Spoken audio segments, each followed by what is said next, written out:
여러분들은 돌이켜보면 참 대단한 세월을 살아오셨습니다. 아무것도 없던 이 나라를 세계에서 손꼽히는 경제 강국으로 일으켜 세운 주역들이 바로 여러분이시죠. 자식들 공부시키고 내 집 마련하느라 자신을 돌볼 시간도 없으셨을 겁니다. 나라가 잘 되면 나도 잘 될 거야 하는 막연한 믿음으로 또 부모님께 받은 사랑을 자식에게 고스란히 물려주겠다는 마음으로 모든 것을 바치셨을 테고요. 그런데 막상 현역에서 물러나 노년이 되고 나니 본인의 노후 대비는 부족한 듯 느껴지고 자식들에게 짐이 될까 염려하는 마음이 크실 겁니다. 이것이 바로 우리나라 노인 빈곤율이 다른 선진국에 비해 유난히 높은 이유 중 하나이기도 합니다. 많은 분들이 돈이 많으면 더 행복할 거야 라고 생각하시죠. 하지만 놀랍게도 꼭 그렇지만은 않다는 사실이 일찍이 1974년에 이스터링이라는 펜실베이니아 대학교 경제학 교수의 연구를 통해 밝혀졌습니다. 이스터링 교수는 인간이 기본적인 의식주를 해결하고 나면 돈의 많고 적음이 행복에 미치는 영향은 크지 않다고 말했습니다. 물론 돈이 많으면 많을수록 좋겠지만 기본적인 욕구가 충족된 이후에는 돈이 행복의 전부가 아니라는 것이죠. 60이 넘어서도 품격 있는 노후를 보내려면 현찰이 얼마쯤 있어야 한다고 언론에서 떠드는 이야기에 너무 현혹되지 마세요. 대부분은 현실과 동떨어진 무책임한 말들입니다.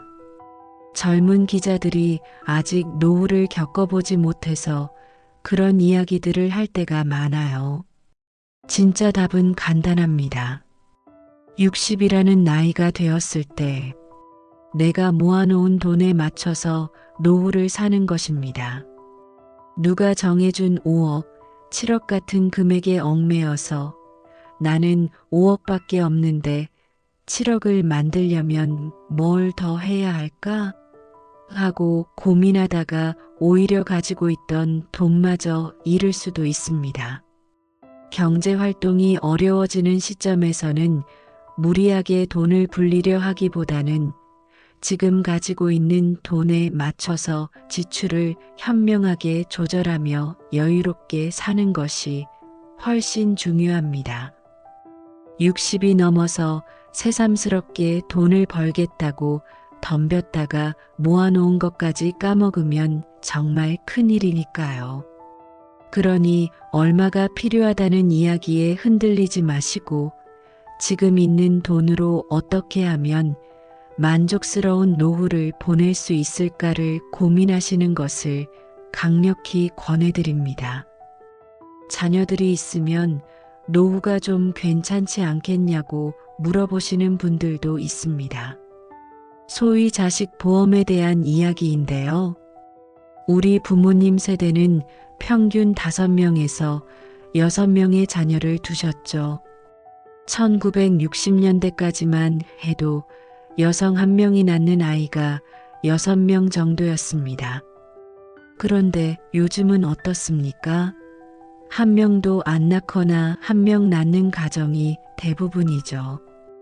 한 나라의 인구가 유지되려면 여성 1명이 최소 2명을 낳아야 하거든요. 그런데 6명 낳던 시절에 부모님을 봉양하는 것과 1~2명밖에 안 낳는데 90세까지 사시는 부모님을 봉양하는 것은 자식들 입장에서는 너무나 큰 부담입니다. 두 번째로 우리 부모 세대가 자식들을 위해 모든 것을 바쳤듯 우리 역시 자식들 뒷바라지에 모든 것을 쏟아붓다 보면 자신의 노후 대비는 소홀히 하기 마련입니다. 그러니 자식 보험이라는 생각은 이제는 어렵다고 봐야 합니다. 이 시대의 진정한 자식 사랑은 늙어서 자식에게 손 벌리지 않고 부담을 주지 않는 것입니다. 너희 한둘밖에 없는 자식들에게 나한테 얼마씩 보태줄래?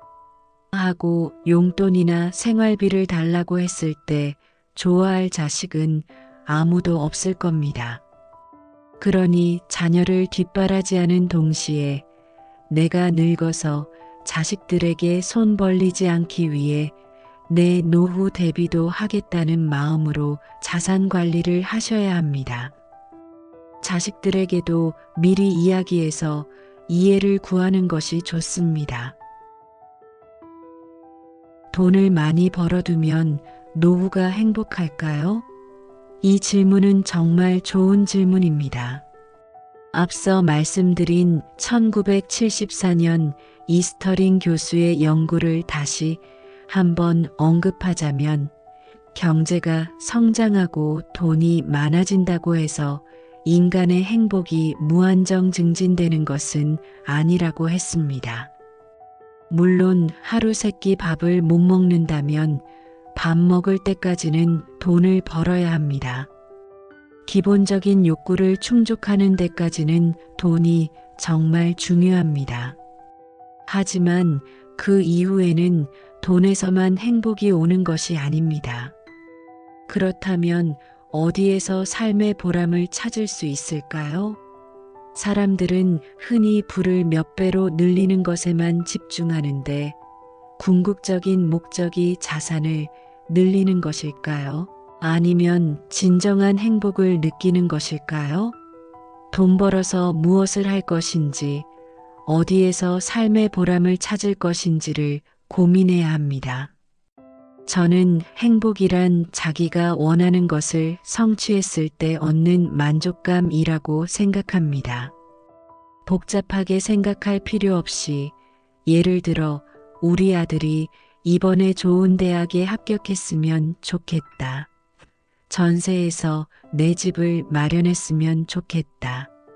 남편이 승진했으면 좋겠다 같은 바람들이 있을 겁니다. 이런 원하는 것들을 모두 합쳐서 10가지라고 했을 때 그 중에 7가지를 성취했다면 그 사람의 행복 지수는 70이라고 할 수 있겠죠. 이것은 통계 자료에 나와 있지 않습니다. 왜냐하면 행복은 각자가 느끼는 만족도이기 때문에 저 사람은 참 행복할 거야 라고 말하는 것만으로는 알 수 없습니다. 나의 행복 지수는 나만이 알 수 있는 것이죠. 과연 IMF 때보다 지금이 더 힘들까요? 이 질문에 답하기 전에 한 가지를 명확히 말씀드리고 싶습니다. 나라 경제 전체를 이야기하는 것과 내 사업, 내 삶을 이야기하는 것은 반드시 구별해야 합니다. 지금 우리나라 경제가 2% 성장도 어렵다고 난리지만 그것은 어디까지나 나라 전체의 경제 이야기입니다. 나에게 중요한 것은 내가 하는 일이 작년에 비해 매출이 얼마나 늘었는지, 이익이 얼마나 늘었는지, 흑자인지 적자인지 내 사업이 어떻게 되었는지입니다. 물론 전반적으로 봤을 때 외환위기 때인 1997년 말 IMF 구제금융을 신청하고 1998년에 역성장했을 때 나라 경제가 정말 힘들었고 많은 사람들이 고통받았습니다. 부동산 가격이 폭락하고 회사 가치도 떨어졌었죠. 그러나 그런 와중에도 여유 있는 사람들은 있었습니다. 지금 전반적으로 경제가 힘들다는 것은 사실입니다. 거리에 임대문의 전화번호가 붙은 건물들을 쉽게 볼 수 있는데 이는 서민들과 중산층을 상대로 하는 가게들이 정말 어렵다는 증거입니다. 하지만 고급 식당에 가보면 손님이 별로 줄지 않은 곳도 많습니다. 즉, 경제 전체의 평균을 이야기하는 것도 물론 의미가 없지는 않지만 내가 하는 일, 내 사업과 관련하여 지금 현재 상황이 어떤가를 나 자신과 내 사업을 중심으로 생각하는 것이 훨씬 중요합니다. 지금이 힘든 것은 사실이지만 외환위기 때보다 더 힘들다는 식의 비교는 사실 큰 의미가 없습니다. 98년에 사업을 했던 분들 중에는 그때도 어려웠지만 지금이 더 힘들다고 느끼는 분도 있을 것이고 이런 와중에도 사실 힘들지 않은 분들도 있을 수 있습니다. 예를 들어 오늘처럼 비가 오면 구두 닦는 사람은 힘들지만 우산 파는 사람은 오히려 괜찮습니다. 이처럼 처지가 다르기 때문에 그때보다 힘들다는 일반적인 이야기는 경제를 총괄하는 공직자들이나 신경 쓸 일입니다. 집 한 채 있으면 돈 걱정 안 해도 될까요? 집은 사는 곳이지 거기서 현금을 뽑아 생활하는 곳은 아닙니다. 예전에는 집값이 워낙 많이 오르다 보니 자신이 번 돈 대부분을 투자해 내 집 마련을 해야 치솟는 집값에 대비할 수 있었습니다. 전세를 살다 보면 기간이 만료되어 나가라고 하거나 전세 보증금을 올려달라고 하는 경우가 많아 주택이 단순히 자산을 늘리는 것뿐만 아니라 생활하는 데에도 매우 중요한 역할을 했습니다. 하지만 지금 이 영상을 보고 계시는 60대 이상의 시청자 입장에서 집은 있는데 생활비가 없다면 그 집이 생활비를 갖다 주지는 못합니다. 물론 주택금융공사에서 1998년부터 도입한 영목이지 제도가 있습니다. 이건 보통 돈을 빌려서 집을 사는 모기지와 반대로 집을 담보로 맡기고 죽을 때까지 매달 얼마씩을 받다가 사망하면 주택금융공사가 집을 가져가는 제도입니다. 하지만 이는 큰 집에 대한 것이 아니라 일정 규모 이하의 집에 한해서이고 극히 일부에 대한 이야기입니다. 단순히 집 한 채만 가지고 있으면 노후 준비가 끝났다고 보는 시대는 이제 지났습니다.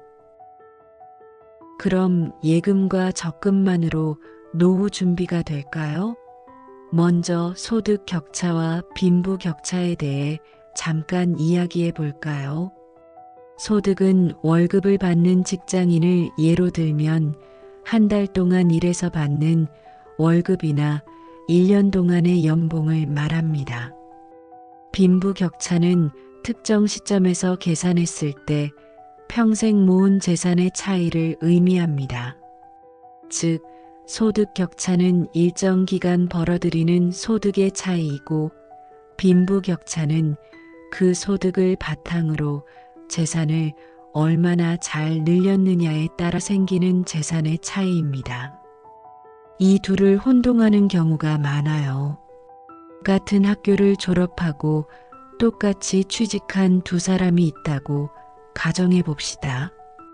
한 사람은 좋은 집에 살고 싶어서 조금 나은 전세집에 살았고 다른 한 사람은 부모님께 좀 빌리고 은행 대출까지 받아 무리해서라도 내 집을 마련했습니다.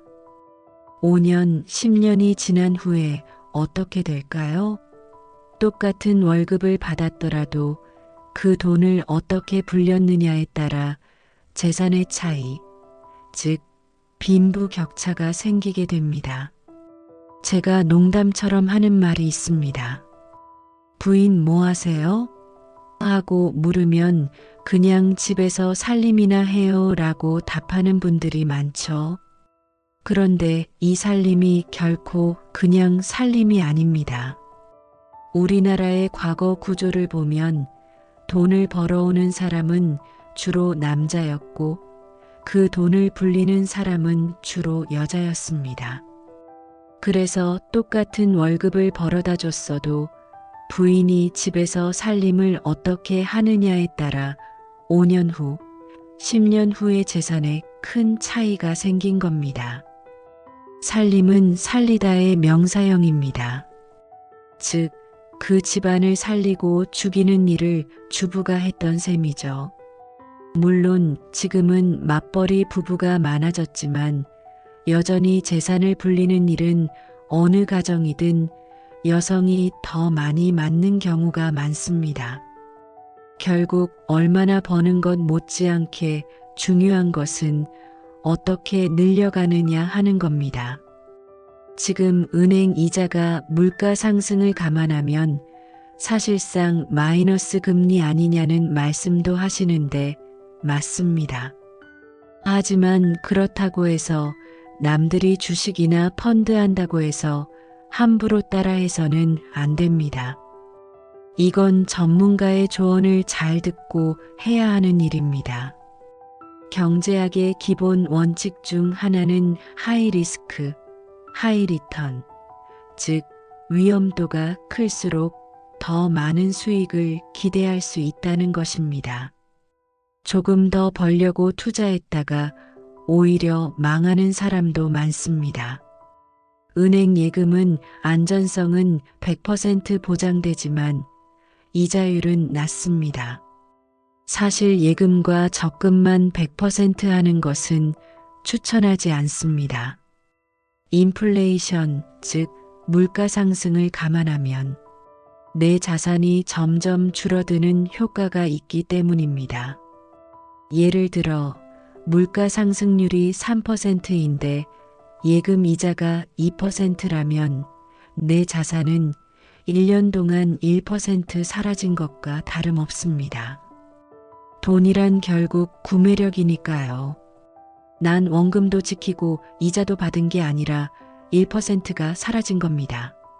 그래서 조금 더 벌기 위해 펀드나 주식에도 투자하지만 뉴스에서 보듯이 잘못하면 원금까지 잃을 수도 있습니다.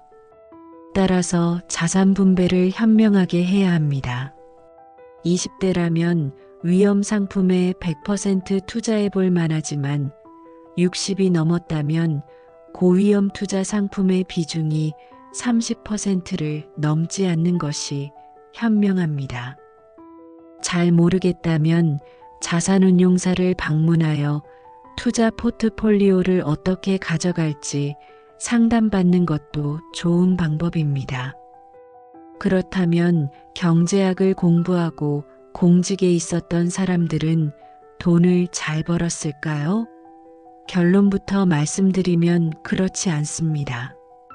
경제학 박사니까 돈을 잘 불릴 것이라는 생각은 착각입니다.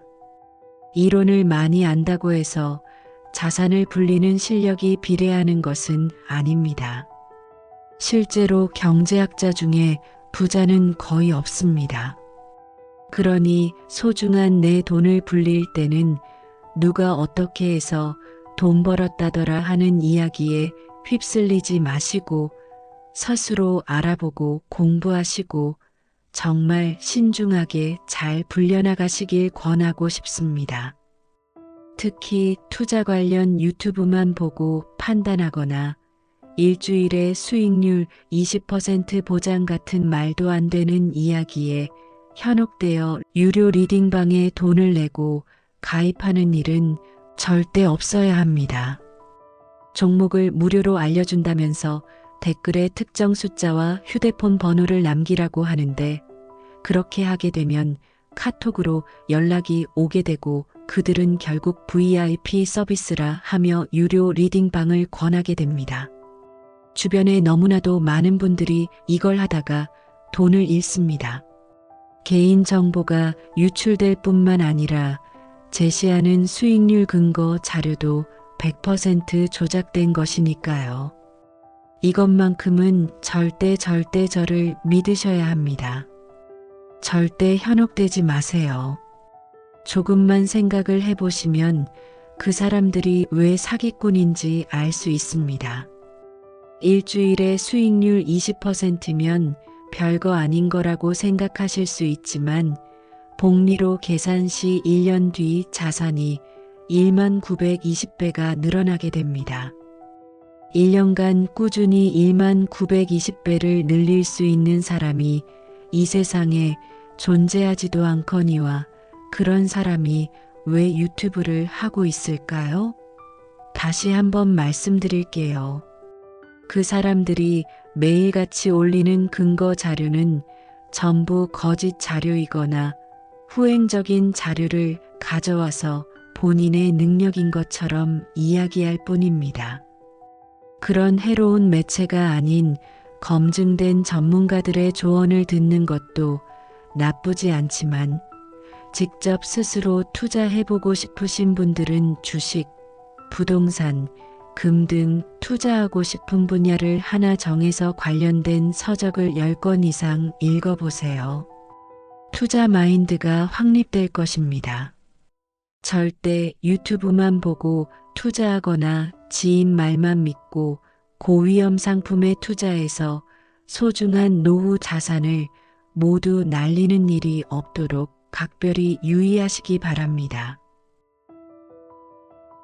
여러분, 오늘 이야기 어떠셨나요? 오늘은 우리 노후의 삶에 빠질 수 없는 돈에 대해 이야기해 보았습니다.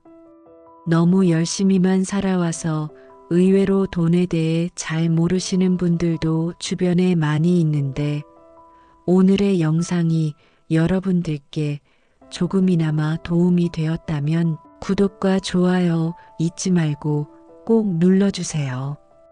요즘 조회수와 구독자가 늘어서 영상 제작에 큰 힘이 되고 있습니다.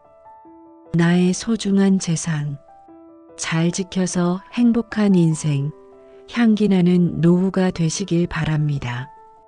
당신은 행복해집니다. 온 우주의 기운이 당신을 도와주고 있으니까요. 감사합니다. 행복하세요.